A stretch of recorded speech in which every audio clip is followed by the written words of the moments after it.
जंगलात सापडतील का? तर नाही, परंतु आपण ज्या महाराष्ट्राच्या मातीत जन्माला आलो त्याच मातीत एक असा राजा होऊन गेला की त्याच्या जन्माची त्याच्या मृत्यूची नोंद ही फक्त भारताच्या इतिहासाला नाही तर जगाच्या इतिहासात सुद्धा ठेवावी लागली.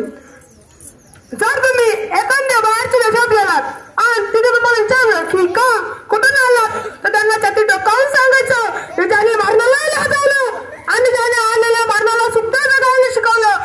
अशा शिव छत्रपती महाराजांच्या महाराष्ट्रातून मिळालंय, महाराष्ट्रातून मिळालं. मग कसे असतील ते शिव छत्रपती? अहो शिव छत्रपती म्हणजे तलवारीची धार, शिव छत्रपती म्हणजे छातीवर, शिव छत्रपती म्हणजे मनातले धैर्य, शिव छत्रपती म्हणजे सह्याद्रीचे शौर्य, सह्याद्रीचे शौर्य.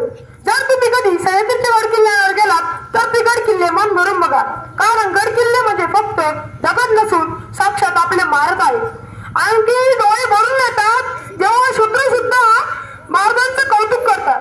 मी काल परत एक व्हिडिओ बघितला, जेव्हा शिवाजी महाराजांचं निधन होतं तेव्हा बादशाहचा एक सैनिक त्याला म्हणतो की शिवाजी का इंतकाल हुआ है, तेव्हा बादशाह म्हणतो हे खुदा रहम कर.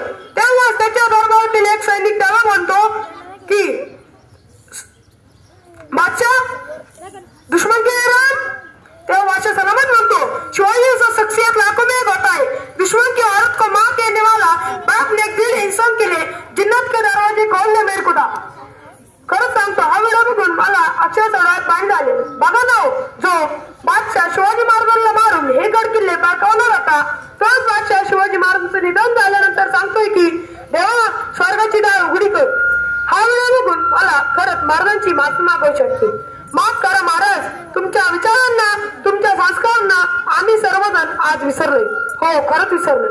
ज्या चारित्र्य संपन्न राजाचा पूर्ण जग आज आदर्श घेतोय त्याच राजाच्या महाराष्ट्रात दिवसाढवळे लेखी बाईंवर अत्याचार होतोय. कुठे कुणा लेखीला जिवंत पेटवलं जातंय तर कुठे लेखीला धार्मिकतेच्या नावाखाली चिरडलं जातंय.